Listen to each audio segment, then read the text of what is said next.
Greetings everyone, Shiv here. Alright, so today we're going to be taking a look at Tera's Velen Priest. Now, Tera is a person who's had a couple other really popular decks show up on Hearthstone. I didn't really care for the Hunter, but I really like the Warrior, so I've always been keeping an eye on what they're putting out.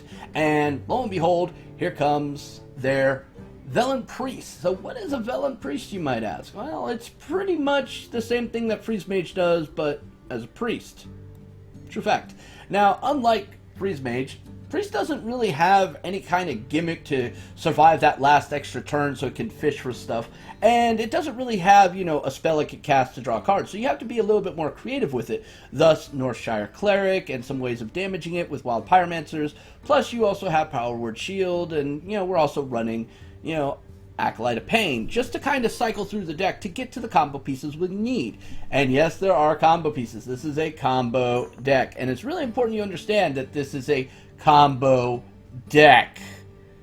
Alright, combo decks are either going to hit hard, or they're just not going to get exactly what they need, or they just get outplayed. It happens, guys. It happens. Now, I will tell you right now, at the time of recording this video, I have played 8 matches with this deck. I won all 8, because 1, I fully understand how this deck works, because I played shit like this in the previous metas, and actually figured out how to make it work very well for me, and 2, it's got cards that I know and love, and yay. Alright, so let's talk about the deck. Alright, so like any deck that's looking to deny board states in order for it to further its agenda of getting the combo pieces so it can just blow the fuck out of your face, it's going to have stuff like Circle of Healing to combo with Arcanine Soul Priest, and in a pinch, one of the Embrace the Shadows. Now I say one of, because you're going to want to hold on to one Embrace the Shadow for later, and we're going to talk about that when we get there. Alright, Flash Heals, see the Embrace the Shadow we will be talking about. Also, when combined with Velen Chosen, hey, 5 mana or 5 health just became 10 damage.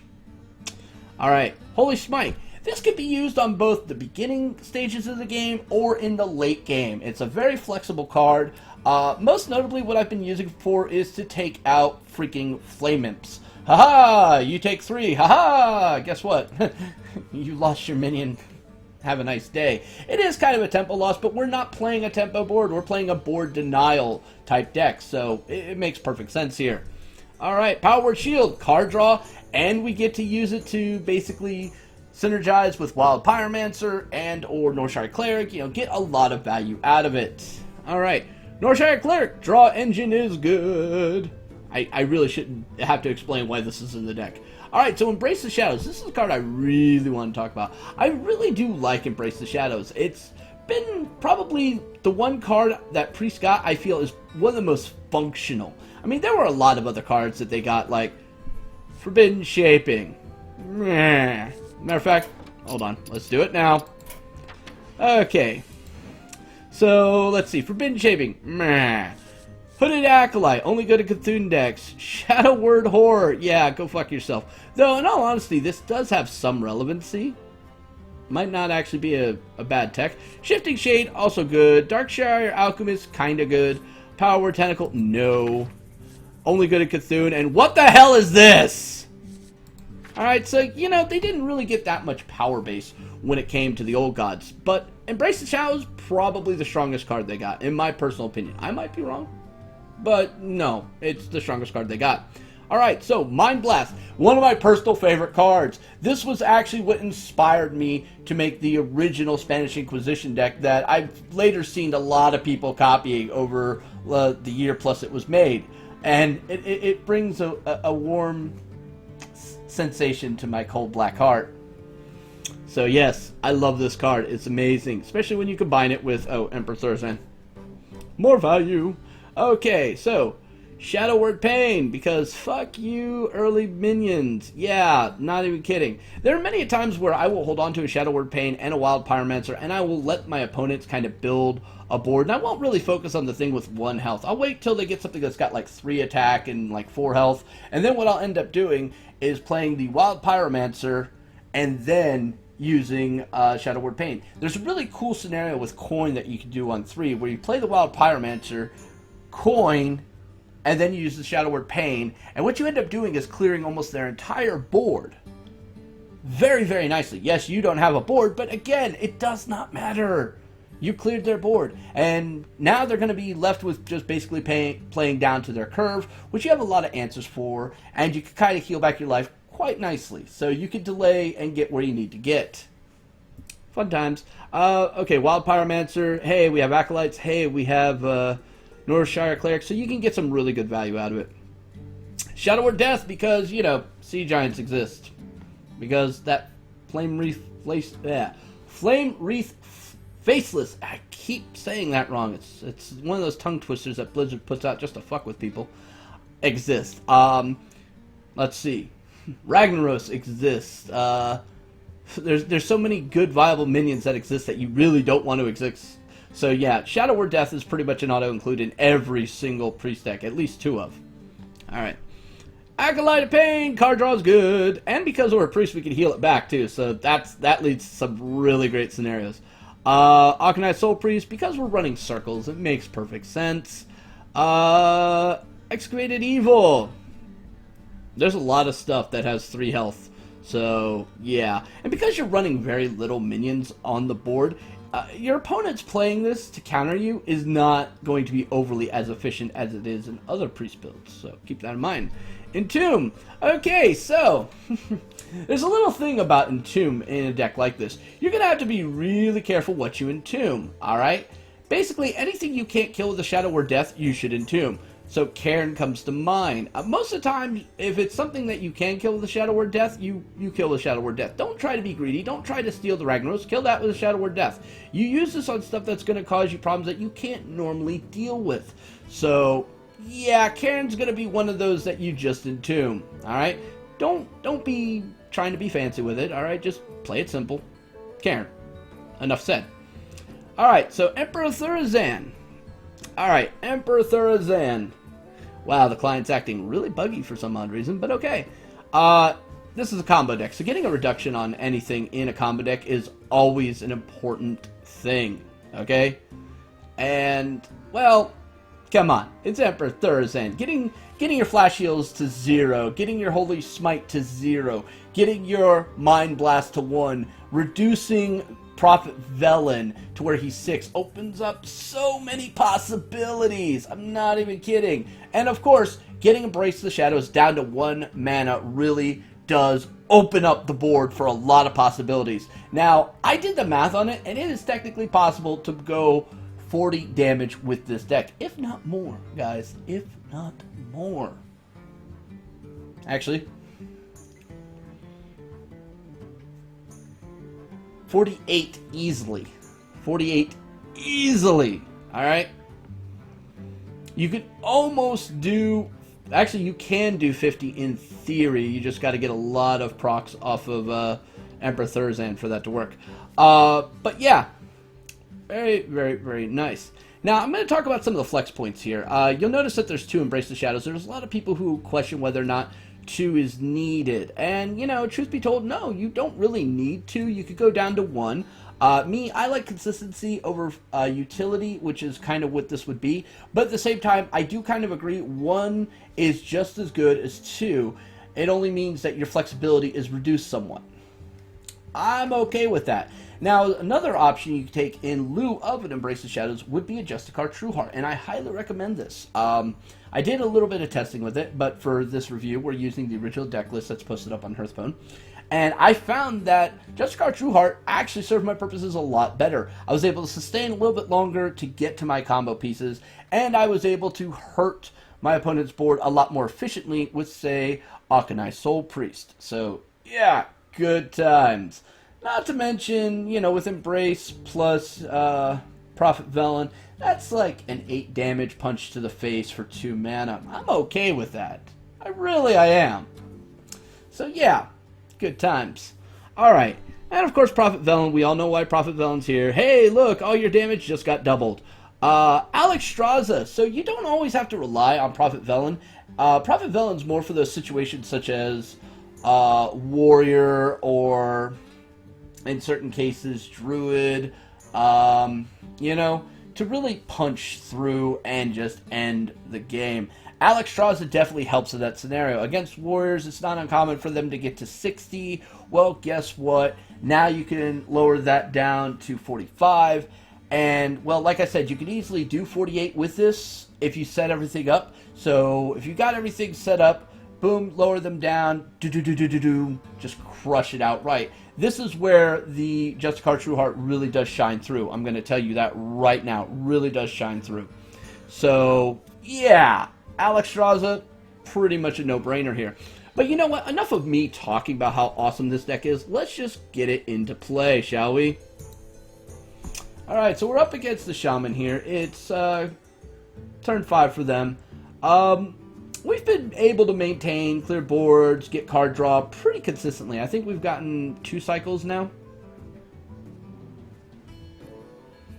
And we're slowly building up the pieces. As you can see, we got 2 flash heals. We've got the Embrace. We're alright. Seeing that Twilight Hammer, that made me just kind of raise an eyebrow like, "Rrr?" And now we get the Alexstrasza, so we're getting almost everything we need set up.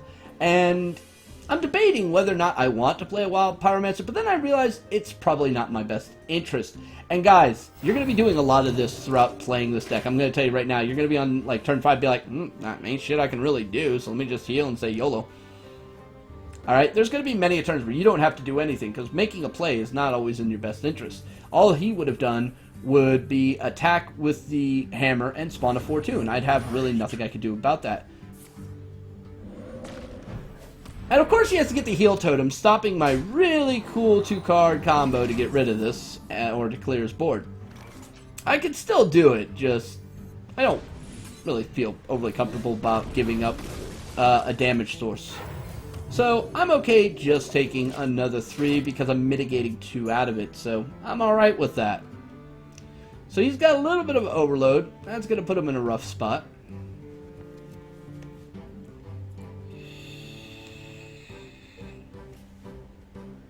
But not too rough, alright?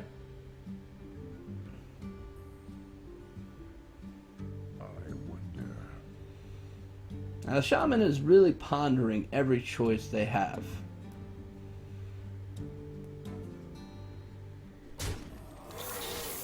Goes for the Jewel Scarab. Now, when I saw this, I was like, okay. But it made sense. Only having 5 mana available made a lot of sense. And I'm really hoping they got the wolves. And, oh, look, that Feral Spirit dropped. Hey, guess what? We have the perfect answer for it in our hand. I was really hoping they would have also attacked face. That way I could have also cleared the 4-2 he's going to get off that stupid hammer. But, lo and behold, did not happen. So we clear his board. Boom.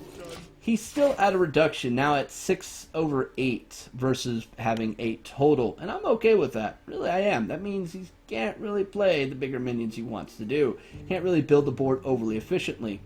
Or so I thought. This is, of course, Shaman. They have many ways of getting multiple minions down at once.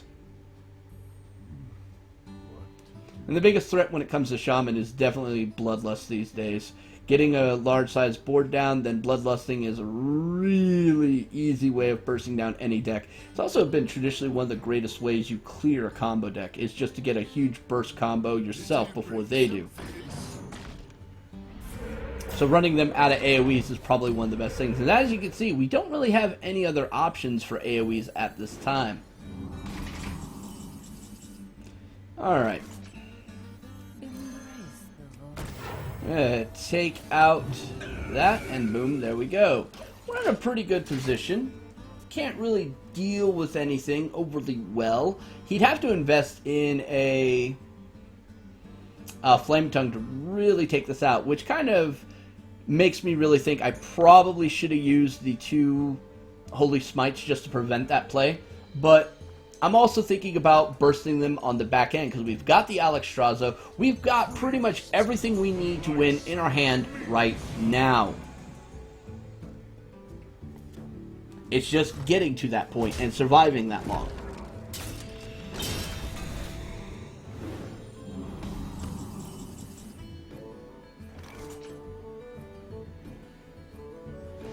So we neutralize Nefarian, we hero power the 4-2, we clear his board, and, oh, if we didn't have lethal before, we have it in multiple different ways now.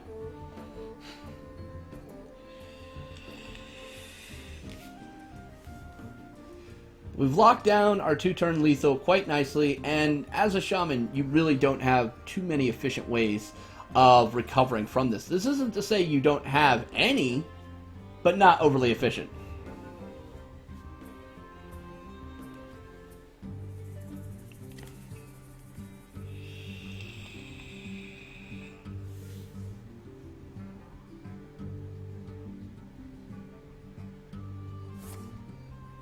Goes for a shadow form.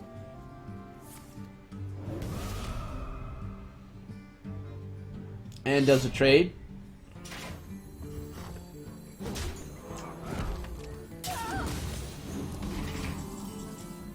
Alright.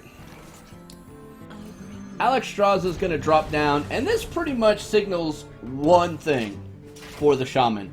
I have a combo that's going to wreck the shit out of you. You need to recognize that I have this combo. Which basically leaves people in one of two situations. Either I have to heal back a buttload of damage, or I should concede. The Hex comes down. The Totem Golem comes down. Mind Spike.